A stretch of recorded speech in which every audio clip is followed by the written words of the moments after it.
Bonjour à tous. Encore une fois, je ne suis pas spécialiste oratrice, donc si je m'exprime mal, je vous demande de m'en excuser. Je déplore qu'au début de ce colloque, on nous ait demandé d'intervenir avec objectivité et dépassion sur un sujet tel que l'Arabie Saoudite et qu'on aborde des sujets qui sont éminemment passionnels, passionnés et dangereux. Et donc, ma remarque aura plusieurs sous-parties, je ne sais pas si j'aurai le temps. Mais la première, si je puis me permettre, je trouve que comparer le régime saoudien avec le régime des talibans est particulièrement choquant à une tribune telle que celle-ci. Comparer un régime terroriste reconnu internationalement illégitime, dangereux et pour lequel on a dû envoyer des forces étrangères avec, peu importe ce qu'on puisse penser du régime saoudien, mais avec le régime saoudien qui aujourd'hui est légitime, derrière lequel la population est présente, parce que oui, les Saoudiens sont derrière leur pouvoir, et je parle en connaissance de cause, je trouve ça vraiment très très dangereux. Ça, c'était la première remarque, le comparatisme avec les talibans. Si on va dire maintenant à une femme afghane qu'on la compare avec une saoudienne, à mon avis, c'est l'insulter dans son honneur et dans ce qu'elle est. Enfin, ce n'est que mon humble remarque. Deuxième remarque concernant M. Raif Badawi, c'est une polémique pour laquelle je trouve là aussi assez choquant que l'on se soucie de ce qu'il se passe dans ce régime, quand nous-mêmes en France, notre... Excusez-moi, ça c'est vous êtes en train de faire une intervention. Oui. La question, c'est 2 minutes maximum. La question, c'est, alors, très simple, où est l'objectivité dans la dernière intervention? Très bien. Voilà. Merci. Monsieur, c'est derrière vous. Merci. Moi, ma question, c'est pour vous, Monsieur Ifrak, et vous, Monsieur Raspin. Alors, Monsieur Ifrak, comme vous avez dit, la légitimité du régime saoudien, auparavant, et maintenant, même maintenant, il est fondé en partie sur le soutien du clergé wahhabite. Pourtant, maintenant, ce soutien, il est moins stable qu'il ne l'était avant. Justement, maintenant, il y a des gens qui disent que vu le train de vie remarquable que mènent certains membres de la famille, ainsi que la corruption que le pays fait face, ça mène à une situation où la famille royale n'est plus digne du position de gardien des 2 saintes mosquées.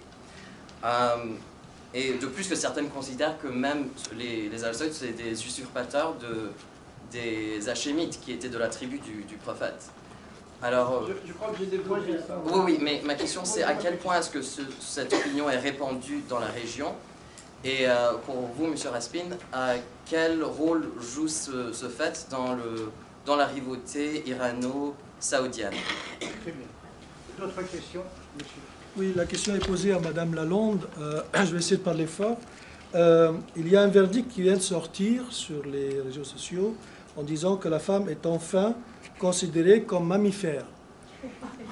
Et ce qui est un peu choquant, c'est que Julie Cousteau, qui est le porte-parole d'Amnesty International, et c'est là ma question, qui est très contente en disant que, enfin, c'est le plus beau jour de ma vie, parce qu'enfin les femmes ne seront plus considérées comme des objets sans âme, mais plutôt comme des mammifères, donc les mêmes droits que d'autres animaux et leurs espèces, tels que le dromadaire, les chèvres, l'once et tel enfant. Donc je voudrais savoir votre avis sur une telle décision qu'on considère les femmes comme mammifères et une telle réaction de la part d'un porte-parole comme une organisation comme Amnesty International. Merci, monsieur. Je commence. Monsieur, au fond de ça.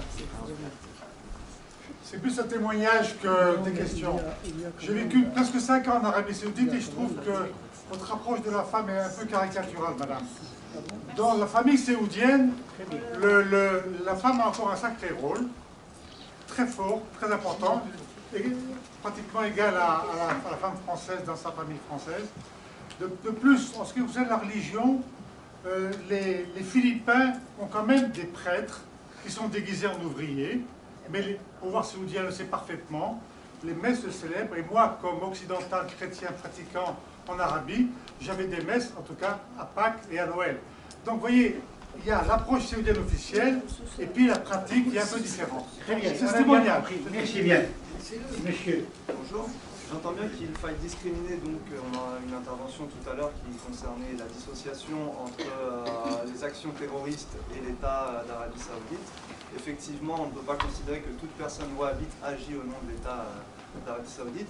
Donc ce qui permet éventuellement de faire des critiques, ce sont bien les décisions de l'État qui peuvent être liées après à des conflits ou des problèmes. Dans ces conflits, j'ai remarqué que M. Ziad Al-Ghali, qui fut consulaire du Mali auprès de l'Arabie Saoudite, a été expulsé du pays parce qu'accusé de participer à des mouvements terroristes et qu'il a ainsi pu dynamiser par la suite le mouvement Ansardine au Mali. Comment expliquer que l'État saoudien n'ait pas fait enfermer cette personne et l'ait expulsée? Très bien, merci. Autre question, monsieur. Et moi, je voudrais aussi revenir un peu sur ce qu'a dit Madame Lalande. Beaucoup trop d'approximations. Beaucoup trop d'approximations, on n'a pas envie d'entrer dans les détails, mais pour avoir vécu aussi comme Monsieur 50, ça n'a rien à voir. Et ce que vous avez vécu, moi je vous demande d'y aller, j'étais à Riyad il y a 3 mois. Les femmes qui ne mettent pas le voile, qui ne mettent pas le niqab, il y en a plein. Les femmes qui conduisent à Jeddah, je les ai vues de mes yeux.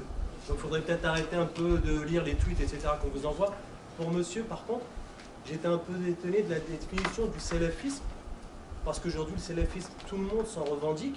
Je veux dire, que vous soyez Daesh, ils vont dire bah, on est des salafistes. Vous allez avoir l'établir, ils vont dire on est des salafistes. Vous allez avoir, enfin je veux dire, même les soufistes aujourd'hui, ils vont dire on suit les prédécesseurs. Donc en fait, on s'en sort plus, c'est devenu un nom où tout le monde est mis dedans, et puis voilà, et on a le droit à tout, quoi. Je veux dire, il suffit de porter une barbe pour dire salafiste, terroriste, et je ne sais pas quoi. Bon, alors que la plupart de ceux qui ont commis des actes terroristes, il n'y en avait pas un seul qui avait une barbe, mais c'est pas le coup. Par contre, là... Bien, votre question, s'il vous plaît. Oui, bah, la question, en fait, c'est que la définition, en fait, le problème du wahhabiste, en fait, quand il arrive Mohamed Abdel Wahhab, c'est pas trop la lecture littéraliste qu'il avait de l'islam par rapport aux coutumes, c'était plus par rapport au dogme. Et c'est là où vraiment il se retrouve là avec justement l'État islamique, parce qu'on part du tekfirisme. Et c'est ça en fait le véritable problème, et c'est ça pourquoi à l'époque, Mohamed Abdel Wahhab, il avait été vivement critiqué justement, c'était pour sa définition du tekfir. Très bien, merci bien. D'autres questions, madame? Et la dernière question au fond de la salle, deuxième question. Je vous remercie. Ça marche pas le micro. Ça fonctionne pas. Mais très courte, s'il vous plaît. D'accord, oui. J'ai une question à chacun des intervenants. Une question simplement, s'il vous plaît, parce qu'on n'a pas le temps. Pour madame. Iraki, vous avez parlé du wahhabisme et du djihadisme, mais vous n'avez rien dit. Si vous pouviez dire quelques mots pour voir quelle est leur intervention à cet égard. Et pour madame Lalonde, parce que j'ai lu, il y a la déclaration sur les droits de l'homme islamique, dans laquelle on dit l'égal pour la femme et la légale dignité avec l'homme. Alors je voudrais savoir, est-ce que l'Arabie Saoudite accepte cette déclaration ou pas? Et quand vous dites charia, il y a différentes définitions de la charia. Et quelle définition vous adaptez? Celle de l'Arabie Saoudite, il faut faire comprendre qu'elle peut être différente. Je vous laisse. Très bien, merci bien. Je vous en prie. Bonjour. Je vous emprunte tout d'abord votre phrase que vous avez dit. Le wahhabisme n'a aucune relation avec le terrorisme. Mais qu'est-ce qui est l'idéologie de Daesh, Al-Nusra, Taliban, Al-Qaïda, Jaish al-Islam, Al-Murabitoun, Boko Haram, Akmi, Ansaruddin et les autres? C'est la même maison. Merci. La dernière question, au fond de la salle. Au fond de la salle, il y a une question. J'ai une question qui va dans le même sens. Est-ce que vous pouvez préciser pour les non-arabophones le sens étymologique, philologique de wahhabisme et de salafisme? Déjà, ça peut être éclairant. Très bien. Madame, la dernière question. Très rapidement, je serai succincte, brève. Voyez-vous une différence de nature ou de degré entre l'Arabie Saoudite, le wahhabisme par toponymie, et Daesh? Je posais la question si monsieur Ifrak voyait une différence de nature ou de degré entre l'Arabie Saoudite, l'autre nom toponymique du wahhabisme, et Daesh. Sans donner des propos liminaires, je serais très intéressant à développer. Vous avez beaucoup de questions, mais il y a des questions qu'on peut regrouper parce qu'elles vont un petit peu dans le même sens. Alors la toute première, à quel point cette idée de rejet de la légitimité de la monarchie saoudienne, elle se répand dans la région, où effectivement depuis les années 90, suite à l'occupation du Koweït par l'Irak, il y a le mouvement sahawite, qui est un mouvement fondamentalement wahhabite, qui s'est propagé dans toute la région et qui va s'illustrer par les attentats de Riyad de 2003. Et bien avant, on a un attentat extraordinaire qui a failli coûter vraiment la vie à la monarchie, qui est celui de l'attaque de la Mecque en 79. Hein. Donc c'est quelque chose qui est développé et qui se développe encore. Maintenant, il faut comprendre une chose, c'est que le wahhabisme originel de l'Arabie Saoudite, c'est un wahhabisme monarchique. C'est un wahhabisme monarchique, ça veut dire qu'il prône la soumission inconditionnelle aux avis du clergé. Et ce même clergé, il prône la soumission inconditionnelle au pouvoir. Donc on est dans ce qu'on appelle l'atta'a, et donc qui est développé dans ce sens, de façon à ce que cette objectivité-là permet d'éviter le terrorisme. Et là, je rebondis tout de suite sur votre passerelle entre le wahhabisme et Daesh. Oui, tout à fait. Et je ne sais pas ce que vous mettez dans l'acception de terrorisme. Non, pas du tout. Alors, le wahhabisme, c'est une... Le logiciel religieux de Daesh est totalement et rigoureusement juste. Si on doit s'en tenir au texte, si on doit s'en tenir à hadith... Si voilà, je peux pas partager ça avec vous. Le logiciel religieux est totalement juste. Sur quoi nous basons... Ça, c'est votre avis. Non, je ne peux pas, on va pas faire de débat. Je ne peux pas être d'accord avec vous parce que le Daesh, il développe complètement une idéologie vraiment réfractaire, takfiriste, qui prône le sanguinaire. Non, Daesh, c'est vraiment quelque chose à rejeter complètement. Le wahhabisme, c'est quelque chose qui est figé dans une espèce de pratique religieuse rigoriste, d'accord, qui ne fait pas de lui... Bon. Vous avez posé la question concernant le groupe terroriste. Est-ce que vous partagez les mêmes... Alors, pour la question de monsieur, mon intervention, elle était sur l'idéologie wahhabite et qui n'a rien à voir avec les actions terroristes qui sont perpétrées à droite et à gauche et qui touchent de près ou de loin, de façon fondée ou infondée, le pouvoir saoudien. Ce sont d'autres considérations qui n'ont pas un lien direct avec le wahhabisme. Et c'est là où j'insiste de façon à faire complètement le distinguo entre une idéologie religieuse et des agissements politiques, géopolitiques et autres. Là-dessus, je ne rentrerai pas.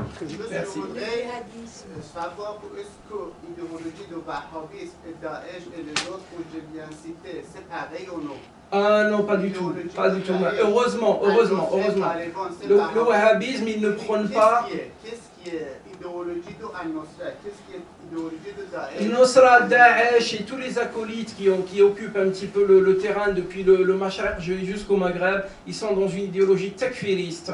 Le takfirisme, c'est une idéologie qui prône la violence, l'exclusion, l'imposition par la force, et qui n'a rien à voir ni avec l'islam, et de façon générale, et avec le wahhabisme de façon particulière. Vraiment aucun rapport. Bon, je réponds rapidement à cette question de djihadisme. Le wahhabisme, il est sur une pratique religieuse quotidienne. Le djihadisme, c'est un concept qui a été développé loin du wahhabisme et qui a commencé et qui est dans une espèce de guerre qui se base sur la question religieuse. Voilà. Donc ça n'a rien à voir. Bien, très court s'il vous plaît. Oui, alors la question sur à madame qui est très choquée, que j'ai pu comparer les Saoudiennes aux talibans. J'ai comparé certains aspects, ce qui est la vérité. Je veux dire que sous les talibans, il y avait beaucoup de règles qui sont appliquées actuellement en Arabie Saoudite. Donc il ne faut pas dire que c'est pas possible, que c'est pas vrai. Je veux dire, est-ce que oui ou non en Arabie Saoudite, la femme peut sortir seule, peut décider d'aller s'inscrire à l'université seule, peut voyager seule sans l'autorisation de son tuteur? Je veux dire, pour l'instant, ça se saurait. Alors je ne demande pas mieux qu'on me prouve le contraire, mais ça se saurait vraiment. Donc voilà la réponse, la comparaison que j'avais faite avec les talibans. Et on sait bien que quelque part, l'Arabie Saoudite a pas mal influencé avec le Pakistan, les talibans en Afghanistan. Je veux dire, ça c'est un mystère pour personne et je crois que c'est pas pour ça que je compare je ne pourrais pas me permettre de comparer les Afghanes sous les talibans aux Saoudiennes maintenant, le seul fait que l'Arabie Saoudite est très riche et que les femmes ont un niveau de vie très élevé et que donc rien que par ça c'est totalement incomparable parce qu'en Afghanistan il y a une pauvreté terrible et on ne peut pas comparer par rapport à ça. Et quant à l'histoire des mammifères, c'est une plaisanterie je pense de l'Amnesty International. Et voilà. Et quant à l'objectivité, le seul point que je voulais dire, c'est que moi j'ai été invitée pour parler de la notion de droit de l'homme en Arabie Saoudite. Et évidemment, je parle de ma notion de droit de l'homme en tant qu'occidentale. Et alors évidemment, c'est pour ça que dans ces cas-là, on peut dire peut-être qu'il n'y a pas de droit de l'homme du tout en Arabie Saoudite. Alors, c'est peut-être un droit de l'homme islamique ou autre chose, mais pas de cette façon-là. Et quant aux femmes dans la famille qui sont très bien, mais ça on est tous d'accord, en Afghanistan sous les talibans, du moment que les femmes restaient dans leur famille, ça se passait très bien. Merci. Quelques mots, madame. Je rappelle que la même plaisanterie peut être... Le tweet là, ou la conférence dont vous avez fait référent, que si les femmes ils sont considérées des êtres humains ou pas, ça peut être aussi une plaisanterie. Hein, oui, donc voilà, donc apparemment il y a beaucoup de plaisanteries. Mais je voulais juste dire quelques points. Donc au niveau du kafalat, donc c'est tout ce qui est permission au niveau du travail, ce n'est pas le tutorat de travail, ce n'est pas seulement lié à l'Arabie Saoudite. Je ne suis pas saoudienne, je ne suis pas là pour défendre qui que ce soit ou quoi que ce soit, mais je dis tout simplement que cette constatation et témoignage de ce que j'ai vécu. Donc ce n'est pas seulement lié à l'Arabie Saoudite et c'est pas fermé qu'à l'Arabie Saoudite. Les conditions des employés, comme il a témoigné le cher le monsieur du public, donc je suis témoin aussi que les employés ils sont traités complètement différents. Ça peut être bien sûr des cas exceptionnels, mais ça reste des cas exceptionnels. Au niveau de la polygamie, donc ça a toujours été une histoire et tout le monde la ramène à table. La polygamie, je ne vois pas une différence entre la polygamie et l'autorisation d'avoir de concubinage ou bien de maîtresse à droite à gauche. Donc arrêtons de parler de ça et de remettre tout le temps ce sujet comme qu'il y a. J'ai encore un autre point. Au niveau de réfugiés, donc l'Arabie Saoudite ne délaisse pas la question des réfugiés à traiter dans les mains des Européens. Regardez un peu ce qui se passe au Moyen-Orient. Je suis jordanienne d'origine et la Jordanie prend bien en charge les réfugiés. Et elle est aidée par l'Arabie Saoudite au niveau financier et au niveau de soutien. Donc les Européens, pour quelques milliers de réfugiés, ça a fait toute une histoire. Alors il y a quand même presque 2 millions de réfugiés en Jordanie. Donc il ne faut pas qu'on dise que l'Arabie laisse ça à l'Europe. Non, très bien. Bien, la dernière question. La question c'est fini. Je réponds à la question de notre ami. Je vois dans la salle, nous avons pas mal de partisans d'Arabie Saoudite qui s'expriment vraiment dans le haut niveau. Ce n'est pas des partisans du tout, c'est des gens objectifs, il faut dire. Mais c'est bien, moi je ne suis pas opposé, au contraire, je suis en train de confirmer. En ce qui concerne la région et ce qui a déstabilisé la région, mais c'est pas pour parler du tout d'un État créé dans les années. Nous avons invité les professeurs des universités saoudiennes. Ils ont communiqué leur sujet, malheureusement ils ne sont pas participés. Et puis nous avons invité l'ambassade de l'Arabie Saoudite, aussi ils ne sont pas présents. Dans ce cas-là, de toute façon, nous avons fait notre devoir. La raison, vous êtes là, vous exprimez votre point de vue, le tribune est libre et vous exprimez dans une démocratie convenable.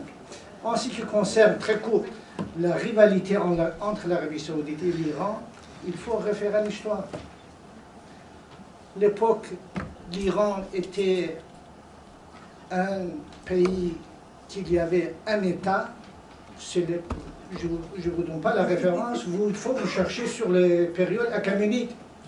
Là, le Cyrus qui a instauré un style au canal de Suez pour améliorer la situation jusqu'au Golfe Persique. À cette époque-là, ces États n'existaient pas. En plus, la situation aujourd'hui, on va voir, moi je suis contre de séparation de religion chiite-sunnite. Mais aujourd'hui, au Moyen-Orient, nous avons 75% de la population sont chiites. Et ici, il y a l'intérêt entre l'Arabie Saoudite et l'Iran. C'est la rivalité entre l'intérêt. Même avant la révolution iranienne, il y avait déjà des conflits d'intérêts entre le système précédent et avec l'Arabie Saoudite qui se trouvait dans le même camp. Voilà, ça c'était en rivalité. Dans ce cas-là, on va boucler ce table ronde Et la deuxième table ronde, ce sera établie tout de suite. Voilà. Merci bien de votre attention.